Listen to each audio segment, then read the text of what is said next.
Hello my friends, welcome back to today's video.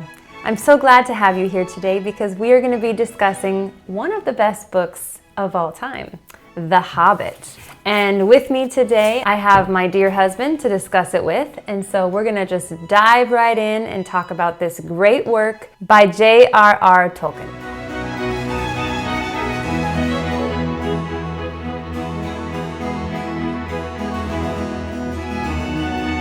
All right, love, well, you and I both read The Hobbit at different times. We read it separately. I would love to hear some of your thoughts about this book. I thought it would be cool if we could just kind of dive into The Hobbit and what we learned from it and what were some of our takeaways. So why don't you go ahead and start us off with some of your takeaways from this book? Well, I know a lot of people have probably watched the movie. So I saw the movies before I actually read the book. And obviously I saw The Lord of the Rings in 2001. Right when it came out. After reading The Lord of the Rings this summer, I realized that the books are very different than the movies. The movies are great for film. I mean, Peter Jackson did an amazing job adapting that story because it is a huge book. But you do lose a lot of the character development. Some of the characters were altered. Boromir's one of the biggest examples in the book. He feels just so much more regal and so much more of a mightier man. And Frodo too. Frodo is very empowered in The Lord of the Rings.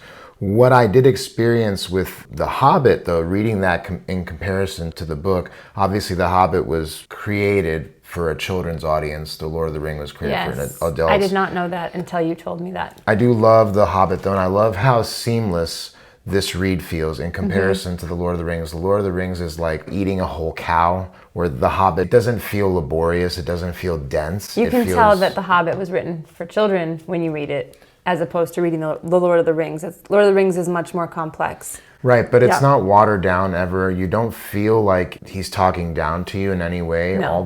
All the characters are there. You know, all the descriptives are there, but it's just not long-winded, if you will. I think Tolkien did a great job illustrating this. This is the original dust jacket for the first publication, altered slightly because he wanted the dragon red and the sun red, but they did not allow that for cost reasons. But this is kind of a reenactment of that with his original vision. Some of the highlights of this book would definitely be obviously Bilbo and kind of Bilbo's arc. The Bilbo you meet when everyone gets to the Shire and when Gandalf is kind of trying to coax him into going on this journey, and the Bilbo that you witness towards the end of the book, or the Bilbo he's not the same person. He's not the same person. He changes a lot. It's so beautiful to see. He finds his courage. I love the dialogue between him. Well, him and Gollum definitely, but I really love the dialogue between him and Smaug. I thought that was masterfully done. Yes. It's really one of my favorite parts of the book and of the film. Yes. But it's definitely a worthy read. It doesn't, like I said, it puts you into this world. You really feel like you went on a quest. You really feel endeared to the characters. For sure. The characters are very endearing, they're long lasting, and some of the lines, they just stick with you. So there's a reason why it is a fiction classic, fantasy classic, and it's definitely a worthy read and worth reading. It's worth your time, for sure. It's worth your time. I will say I have a good friend, Olivia, who has helped me understand the value of books like this, and you have too. And I have another friend, Tasha, who's kind of put into perspective for me why reading books like this are helpful. I probably, just to be honest, wouldn't necessarily have run to books like The Hobbit or The Lord of the Rings as my first choice in reading, but I have so enjoyed journeying into these books. I'm just about finished with book 1 of Lord of the Rings. It's really felt like a journey going through the book with Frodo. With The Hobbit, what I can say for myself, a huge takeaway for me is I immediately fell in love with the atmosphere that Tolkien created. So I found myself wanting to be there. And I found myself picturing like the English countryside and just the warmth of it and kind of the beautiful green and the hillside. And I love the world that he made. And so that made it easier for me to want to keep reading. That's a big thing for me, like with The Horse and His Boy in the Chronicles of Narnia. I didn't love the atmosphere so much. I like kind of a more woodsy countryside feel, and so just off the bat this book really had that. Also, the cottage lifestyle of Bilbo was so cute. In the Shire. In the Shire. I love when the dwarves came in and just helped themselves to his pantry and, they all sat around the table. That scene sticks out in my mind as a really enjoyable one. Yeah, Bilbo likes his dishes. I think a lot of people that are built like you and I would find themselves resonating with Bilbo and the Hobbits and might even feel like, wow, I'm I'm part Hobbit myself, actually. So what do you think about Gandalf? He's obviously a massive presence in the book. He saves them from calamity more than once. He kind of comes in and out of the storyline. Yeah. You know, that part where he saves them from the trolls and he says, "The dawn take you," I believe is the line, and they turn into stone in front of everybody. What do you think about him? Because obviously, you know, he has a kind of a Christ-like presentation where he's coming in and out. He also instills these characters to find their courage and to do things, but he also comes in and helps them when they have no more strength left or the lack of ability. Right. Like in the caves when he saves them from the goblins. Right. Yeah, I've heard, it's interesting, I've heard people mention that he's like the Christ-like figure or like a Moses type. I don't think Tolkien was necessarily trying to make him a Christ-like figure. However, he does come across that way with the showing up and the helping. It's not as obvious as like Aslan with C.S. Lewis. Yes, yeah. exactly. But there's definitely symbolic moments. Right. You can't help but love him. Kind of like Bilbo. He's a character that you're just like, I want to know you more, and I want you to show up again, and I have faith that you're going to do good and you're going to help. Who's your favorite character in The Hobbit? If you could pick one. I think Bilbo is my favorite character, yeah. yeah. I mean, I love Gandalf. I think I love Gandalf more in The Lord of the Rings than I do in The Hobbit, but I really do love Bilbo. And ironically, Bilbo's character in The Lord of the Rings always bothered me. So, interesting. And I did it backwards because I obviously saw the movies before I read the books. Right. So for me, it was like a redemption in Bilbo's character to see kind of the precursor to everything and how he finds the ring. The dialogue between him and Gollum, I love that Tolkien created this game of intellect. I also love the fact that kind of you see that Gollum completely loses his sense of being and sense of purpose and becomes enslaved to this ring, yet he's still able to engage intellectually and be very crafty with Bilbo, with the riddles. I think the description of time was great. What does he say in that one? Time right here. So yeah. Okay. The riddle about time goes like this. This thing all things devours, birds, beast, trees, flowers, gnaws iron, bites steel, grinds hard stones to meal, slays kings, ruins town, and beats high mountains down. There was a part of me that felt so bad for Gollum, like he was so pitiful and so lost, and it just made me think of what sin does to a soul. You know, they become so addicted to it and they're so lost. They can't seem to function without this pet sin in their life. And obviously in the book, the pet sin is the ring that Gollum had continued to call his precious. My heart broke for him. I felt bad that he was in such a state. Yeah, he worships the thing rather than the creator, and he becomes enslaved in this wretched thing. But this thing that he worships also gives him long life and darkens his mind, changes his body, does all these things. Gives him powers. Yeah. And it's interesting too that he obtained the ring by murder. Yes, that's so true. It's interesting too that Bilbo, you know, the hobbits are portrayed as these innocent folks, and even Bilbo was drawn to lying about how he obtained the ring. He didn't tell Gandalf the whole truth about how he got it. And how he got out of the cave. Right. Yeah, so it even caused someone like Bilbo, who is apparently innocent in this story, to be dishonest.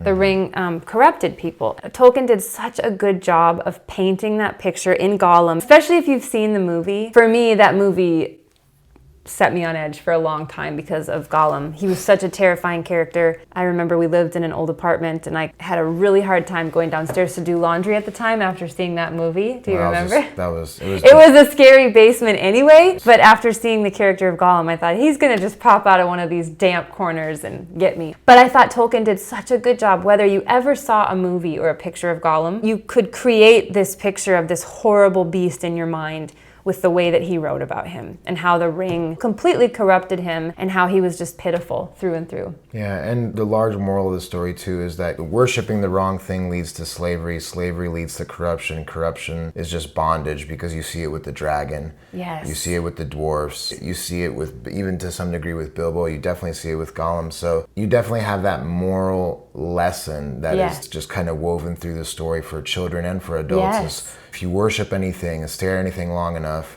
and prize it above all other things, it does enslave you, and eventually that slavery leads to corruption. For sure. And I think John Piper used to say, what you stare at long enough, you become like. Yeah. And if it's not the good, the beautiful, the true, the lovely, which the ring in this book is not. The ring corrupts anyone that gets near it. But the power that the ring promises leads to that. Yes, So leads to people grabbing for it, thinking like, I've got to have this thing. And you can even see that in Gollum when he realized he didn't have it anymore. He was desperate. There's an interesting metaphor too, kind of built in, a little more hidden, that when Bilbo puts on the ring, he's not invincible, but he's invisible. So this ring has this power, promise, and this allure, and then when you put it on, you're invisible. Not invincible, but invisible. Therefore, you can move in the shadows unseen. So there's a lot of allure built into that, but in the end, it's just such a corrupting element. It's such a bondage. Yeah, absolutely. So it's just masterfully written. I mean, besides the morals of the story, if you do want to read it with your kids, there's a lot of things you can extrapolate from it if you're doing it as a family, you know, and you use that time to teach the kids, kind of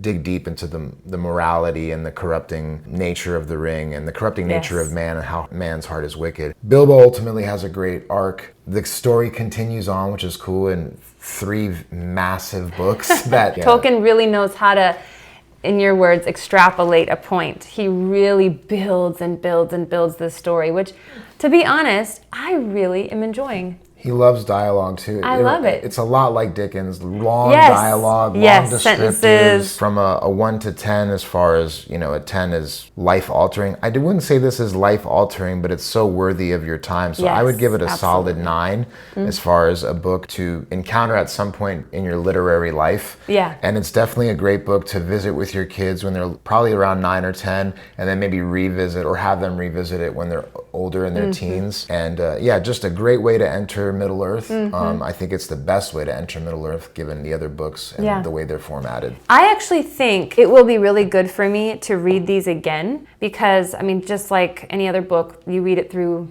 a second, a third time, you pick up things you missed in the first time. So what would you give the book from a 1 to 10, 10 being life-altering? Oh boy, I mean, well, 10 being life-altering. I would say an 8 or a 9 as well. Yeah. I mean, it didn't change my life, but it definitely opened up my mind to reading things that are more complicated, and it helped me to enter into a world that I've been hearing so much about but haven't embarked upon myself yet. One thing I really love about this kind of reading is that it does teach you how to do hard things and how to stick with them. And that's actually, you know, when you're reading the Bible, there's a lot of things that are hard to understand, especially with the Old Testament if you don't have a context or a historical background.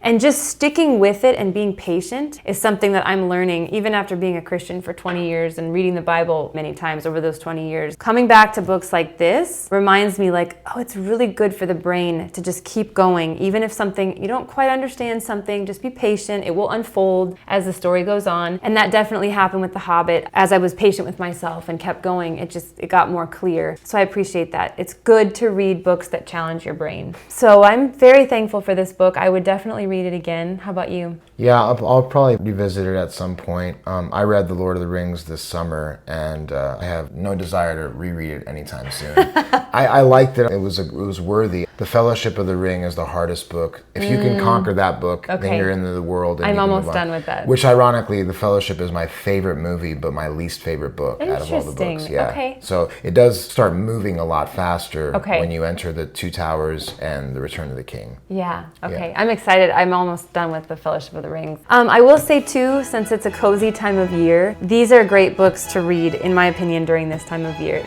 felt very fall-esque when I was diving into it. It felt like a cozy blanket, soup season, cozy type reading. So if you're looking for a good book to read this fall and winter, I would recommend The Hobbit for sure. All right, friends, well, that is it. That is our little review of the glorious book of The Hobbit by J.R.R. Tolkien. I hope that you enjoyed today's review. If you haven't read The Hobbit, I think we both highly recommend that you do. And I'd love to hear your thoughts. If you are a Hobbit lover as well, please feel free to leave them in the comments below. And as usual, friends, thank you so much for coming back to today's video, and I look forward very much to seeing you in the next one. Goodbye for now.